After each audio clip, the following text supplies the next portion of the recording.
Eddy Richard, vous êtes candidat à Sainte-Suzanne, mais vous avez tenu une conférence de presse à Saint-André. Pourquoi? Alors à Saint-André, pourquoi? Tout simplement parce que sur Sainte-Suzanne, ça a été compliqué pour nous de trouver un lieu qui nous permette justement de faire cette organisation-là. Et puis vous dire également qu'au fil des semaines, on est en train vraiment de subir quelques pressions aussi à Sainte-Suzanne. Donc le fait que de venir ici à Saint-André, on est plus tranquille quand même. On est chez quelqu'un qui nous a accompagnés depuis quand même le tout début de notre travail sur le projet notamment. Donc on est ici chez M. Eddy Rapoulet. Et donc voilà, donc c'est uniquement par le fait qu'à Sainte-Suzanne, les choses étaient un peu compliquées. D'accord. Vous le disiez tout à l'heure pendant votre conférence de presse que c'est un appel que vous lancez à la population de Sainte-Suzanne, aux agents communaux également, et vous disiez arrêtez d'avoir peur, ça veut dire?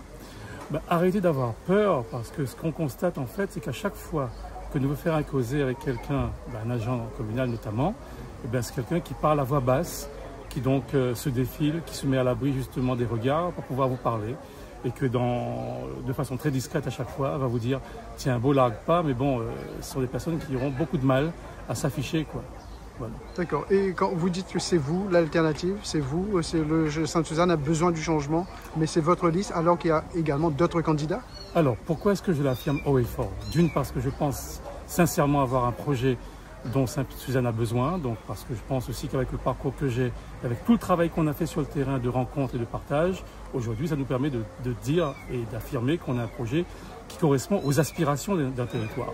Et après, quand on me dit comme ça, en fait, pourquoi est-ce que nous prétendons justement être ceux qui incarnent le changement que la ville a besoin, parce que quand on regarde un petit peu les personnes qui aujourd'hui viennent se présenter comme candidats sur Sainte-Suzanne, on voit que ce sont des personnes qui ont eu à un moment ou à un autre des liens avec celui qui a été condamné. Donc on se dit finalement que là, il y a une stratégie qui est à l'œuvre, une stratégie bien connue, pratiquée, de longue date, de dispersion des votes, pour justement être en mesure par la suite de repasser au second tour comme si de rien n'était. Donc c'est vraiment dans ce sens-là qu'on l'affirme nous aussi. Voilà. D'accord. L'URD, l'Union pour la Réunion de demain, c'est un parti, c'est ni de droite, ni de gauche, ni du centre? Alors, comme Mala Diao tout à l'heure, quand on la questionne à moi, c'est vraiment un parti transpartisan. Donc, vous l'avez eu à entendre également qu'on a des personnes qui sont du RN, qui sont de la droite, de la gauche, etc. Donc, c'est vraiment transpartisan. Et on a eu ce besoin-là aussi parce que, effectivement, systématiquement, quand on vous pose toujours la question, oui, mais bon, vous venez en politique, vous êtes nouveau de surcroît, et vous venez donc avec quel appui? Et donc nous, d'emblée, ce qu'on a souhaité, c'est de ne pas être inféodé à quelque parti que ce soit. On ne dit pas qu'il n'y a que nous qui avons des valeurs, donc ce n'est pas du tout l'objet, mais on a ressenti le besoin de nous appuyer sur nos propres valeurs, donc au travers des valeurs de l'URD, qui sont des valeurs d'inclusion, de solidarité, de résilience. On prône également un développement durable et on prône également l'ouverture sur notre région, donc au travers de la coopération régionale. Donc on a ce tropisme-là qui est très fort aussi.